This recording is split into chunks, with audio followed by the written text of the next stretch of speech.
Сайн байцгаана уу? За өнөөдөр би ногоон буургийн байцааг даршлах гэж байна. За өмнө би ягаан байцааг ингэж даршилсан байсан. За одоо ерөнхийдөө дуусах төгсөж байгаа учраас энэ удаа ногоон байцааг даршлахаар шийдсэн. За ерөнхийдөө энэ ягаан буургийн байцаагаар ягаан энэ ногоон байцаанууд маань нөгөө өргөжлийн эсрэг үйлчлэгээтэй сульфорафан гэдэг тэрхүү бодис маань байдаг учраас энэ үе мөчний асуудалтай хүмүүс бол маш үр дүнтэй байдаг. Тийм ч учраас бид нар үеийнхөө одоо өвдөлтүүд дээр гаднаас нь ногоон байцааг тавьж боож байгаа шүү дээ тий. За мөн тэрнээс гадна энэ дотроосоо бас идэж эхлэх нь бас их чухал.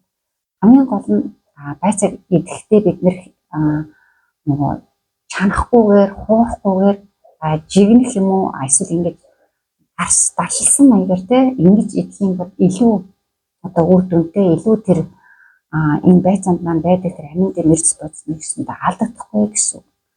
За мөн хоёрдугаар гэх юм бол ингэж даршилж хэрэглэснээрээ нөгөө бактери бий болж байгаа. За ингэснээрээ нөгөө бидний эзнийхээ нөгөө пробиотик дэмжиж өгөхөд бас их чухал байдаг. Тэгэд ингээд маш олон давуу талуудтай. За энэ ногоон байцаа, ягаан байцаа маань өргөжлийн эсрэг өндөр үйлчлэгээтэйгээс гадна за мөн антиоксидант чанар өндөртэй ингээ маш олон үр дүнтэй бас энэ дотор маань өөр тэмэрч бодисод байж байгаа.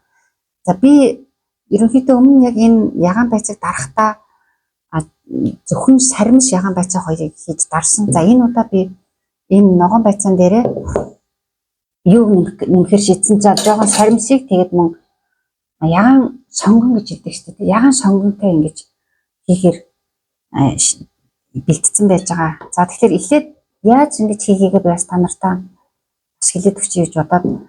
За энд бол би өнөөдөр зөвхөн нэг тал буургийн байцаал хэрцсэн байж байгаа.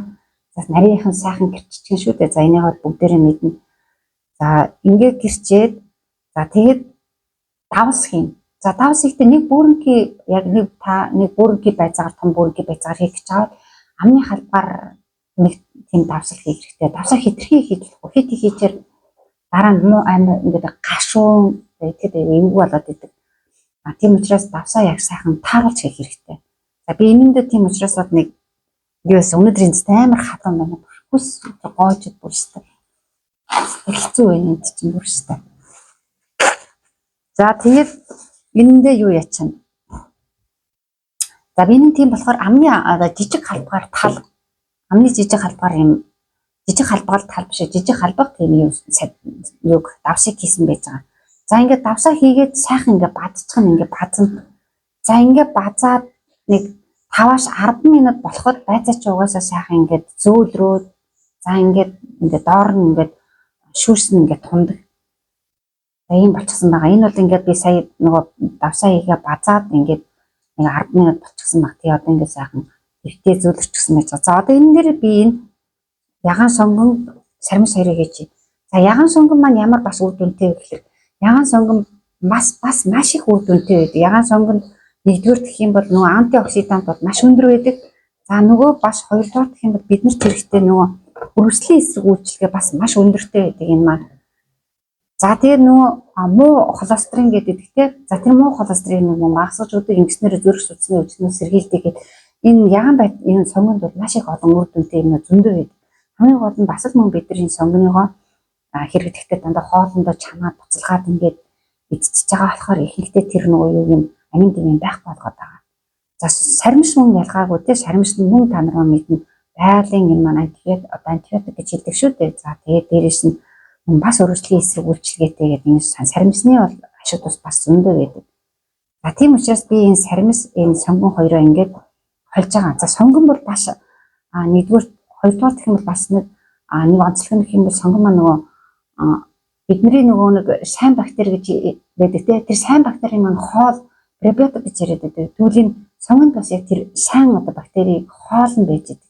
Тэрийн ингээ байцаандаа ингээ хийгээд давхар ингээ даршилчаар бүр энэ хоёр маань маш одоо үр дүнтэй юм хослол болгодог юм. Ногоон байцаа, ягаан байцаа, энэ ягаан сонгон эдгээр энэ хослууд ингээ хийчихэр бол маш гоё болдог.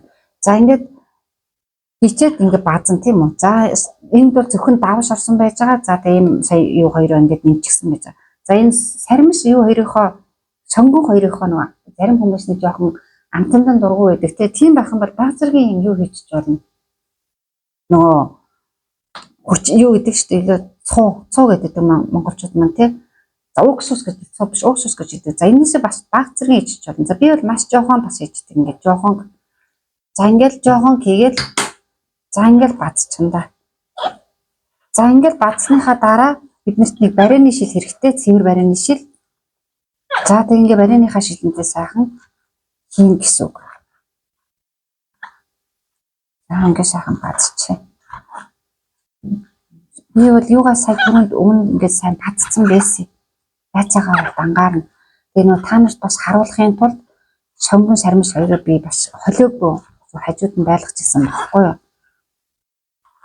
Тийм болохоор одоо сонгон сармис хоёроо хийчих учраас жоохон ингээ холж. Хамгийн гол нь бид нар энэ сармис энэ сонгон идрийг бас энэ одоо түүхий гэж хэлэх юм уу да. Тэгээ түүхийгээр нь идчихэж тэр нөгөө хэрэгтэй юмнуудыг бид нар бас их аавна. Ихэнх тохиолдолд бид нар сармис сонгонгод өөрсөндөө хоол хүнсэндээ маш ихээр хэрэгэлдэг л дээ. Гэхдээ бид нар ихэнх тохиолдолд нөгөө дандаа чанаа буцалгаад ингээд бүр нөгөө хэрэгтэй юмнууд байхгүй болчиход байгаа байхгүй юу.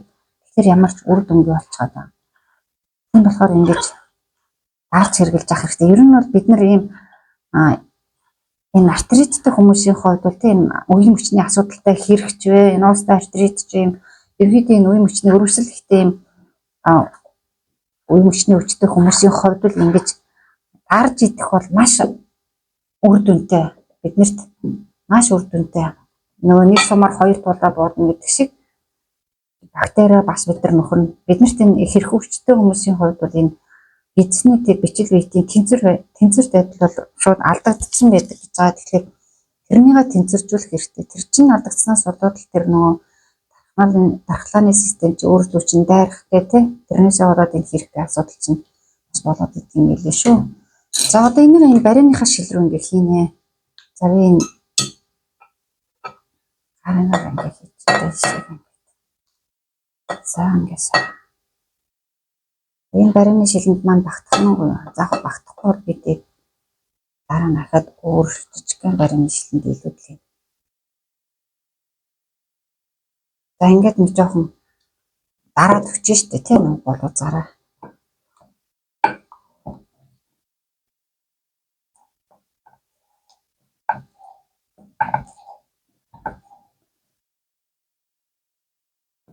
Зяа ингээд цаа.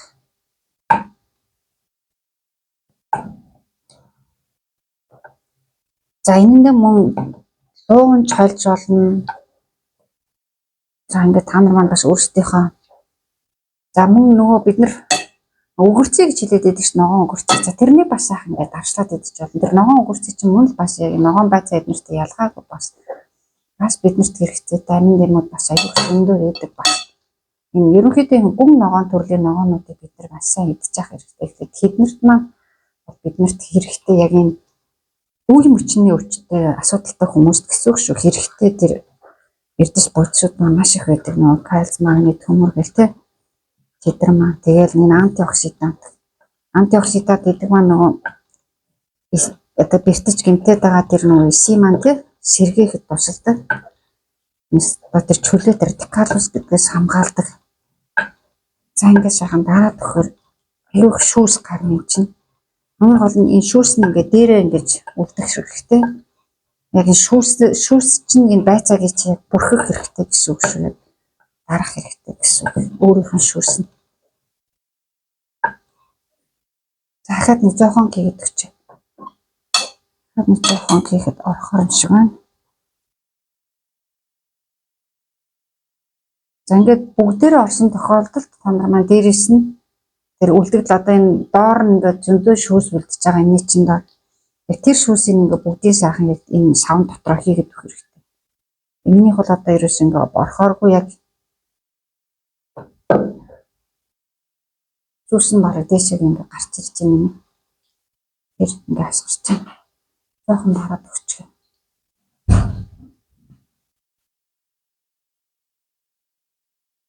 За ингээд дараад. За ингэнгүүт яг ингээд шүүс нь ингээд бүр яг дээр нь ингээд за жоохон ортуулаад харуулчих. За ингээд шүүс нь бүр харагдаж байна уу ингээд дээр нь ингээд ийм их шүүстэй. Ингээд дээр нь шүүс нь гарах хэрэгтэй. Нэгсэндээ шүүсээрээ энэ юу ч хурцдах хэрэгтэй гэсэн. За энэний чинь доор ингээд зөндөө юм шүүс үлдэн бас. Ийм шүүс гарсан байгаа. Өөрөөр нь байцааны чи өөрийнх нь шүүс гэдэг юм. Энэ шүүсийн яг хамгийн сүүлд энэ шүүсийн шүүс асгаж болохгүй яг энэ барианыхаа шилэн дээр ингээд бүр яг хийгээд дүүргэх хэрэгтэй. За энэ байцаагаа сайхан бүрэх хэрэгтэй.